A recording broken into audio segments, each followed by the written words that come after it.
Hey guys, and welcome back to the channel. So today I'm going to continue on with this mini series where we're going to be exploring some of the unique techniques that you can get to use in TBC PvP and TBC Arena. So previously we looked at fake casting, and if you've not seen that video, there'll be a link to it on your screen now. Bing. It's not required that you've seen that one, you don't need it to understand this video. However, if you're watching this video and if you're interested in, PvP techniques and TBC, then you probably would find that video worth a watch as well, and yeah, go for it afterwards. Right, with all that out the way, today we're going to be looking at drink bugging. Now, right off the bat, despite the name, you can't get banned for using this technique. At least I've never heard of anybody getting banned for using it, and personally I think it definitely falls into the clever use of game mechanics as opposed to a true exploit. One of the things to know about drink bugging in particular is that it's actually almost entirely unique to TBC. While it is possible in vanilla, and you can go on classic vanilla right now and do it, it's not really as used simply because mana isn't necessarily as tight. So as a result of that, unless you play TBC live, you might not actually be familiar with this, because the ability to drink bug was entirely removed come Wrath of the Lich King, so it's really only TBC Arena that's sort of seen it used massively. That said, essentially what drink bugging is it takes advantage of the tiny delay that players get before entering combat after they've cast a heal or a friendly spell on a party member who is themselves in combat. As you can see in the footage just now, I begin channeling a very large heal, 2.5 seconds, and then as soon as it's casted, I am spamming my drink. I drink, and then I enter combat, but I still regenerate my mana. Then as soon as I drop combat, I cast another heal and repeat the process, regenerating my mana despite the fact that I'm in combat, as I got that drink off just a couple of seconds before I was put into combat. So in the background you're going to be seeing some just 2v2 matches where I utilize drink bugging. So as an activity for yourselves while sort of listening and going along with this, I would suggest that you maybe try and make a note either in the comments or on a notepad or wherever with the timestamps of where I actually get my drink bugs off of. This will just, help you maybe get a bit more understanding and just sort of engage with the footage and learn that way. So it goes without saying that drink bugging is a fantastic technique for maintaining your mana or getting your mana back up if you're starting to run In order to get the best out of the technique, you want to be healing with your largest heal. This is due to the fact that you really only get one heal off. You only have that, 0.1, 0.2 seconds before you enter combat, so you can get one action off, then drink. If you try and slip in a second, even if it's an instant cast, you won't get the drink off and you won't be able to regenerate the mana.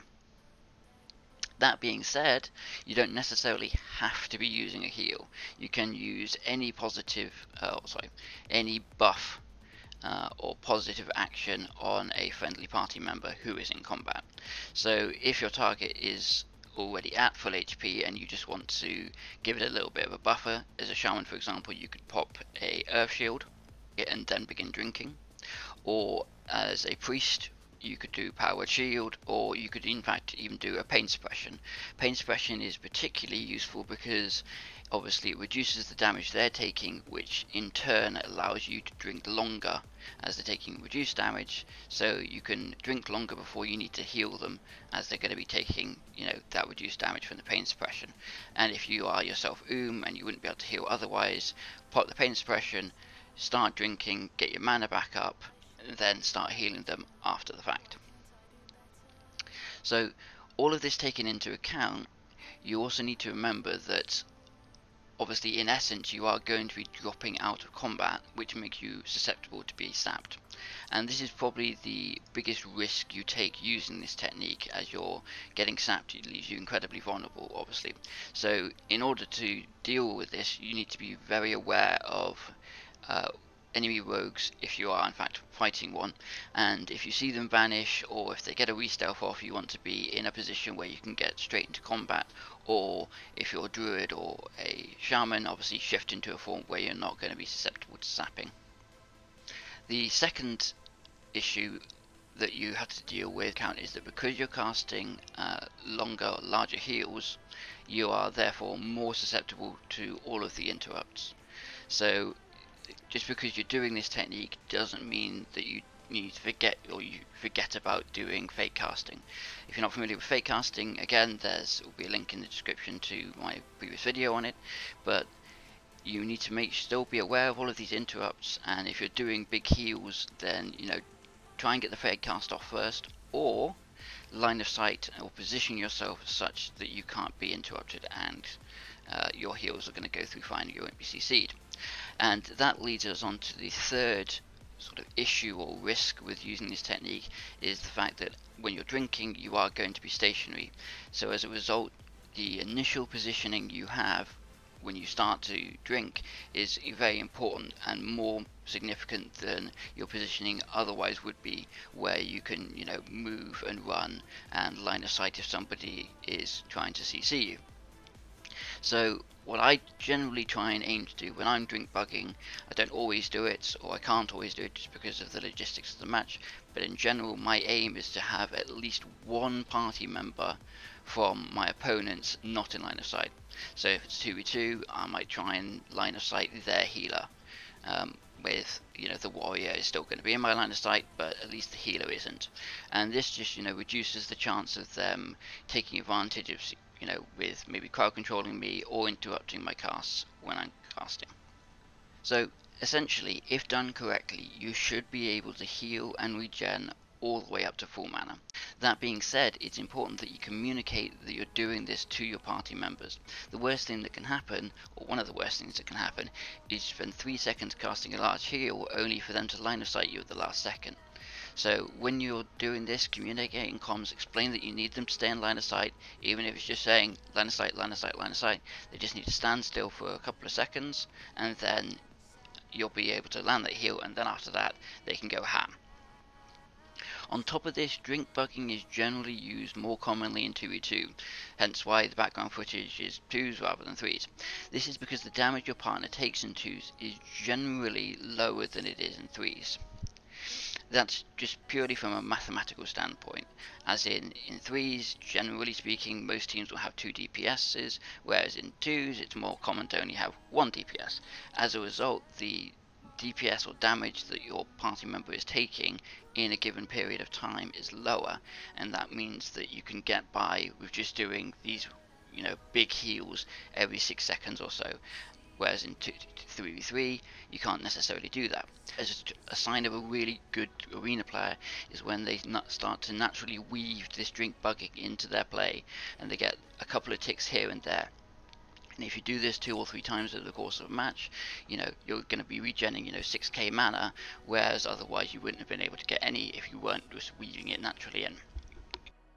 The best way to improve with this technique is by doing. I'd recommend starting in Battlegrounds just to get the basic mechanics down, that being casting and spamming the drink.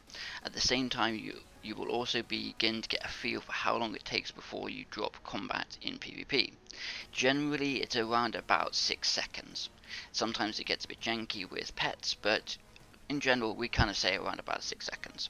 So once you have this sort of 6-second feel down, what you'll find yourself being able to do is, if you have a large heal, in the case of a shaman it takes 3 seconds to cast, about 4 seconds after I started drinking I can start casting this 3-second heal, and then 1 second before it lands I'll drop combat, and then I can really optimize my drinking and my casting. So once you have it down in Battlegrounds, you can transition into Arena. Here there's a little bit more pressure as deaths become more significant, as it's deathmatch as opposed to objective based gaming, but it's also at this time that you begin to feel how much damage your teammates are going to take and how much healing you need to give them. Each player is going to feel different, each class is going to feel different, looking similar to fake casting in that personal playstyle does impact the way you play them. and all of this will just come with time and practice, and it's a brilliant way to improve and see a significant improvement. As for me, this is one of the great things about this technique. It really allows the best players to get the absolute maximum out of their characters, and it's these small things that really separate the good from the great. So I hope this video has proved helpful. As I said, see if you can follow along with the drink bugs in the background footage, and let me know in the comments if you can catch them all. As always, thanks for watching. You can find me streaming or Caitlin the Priest on Twitch, and yeah, best of luck. Good luck, have fun. If you have any questions, leave them down in the comments. I read all the comments and I will endeavour to get back.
Let me look inside the window for just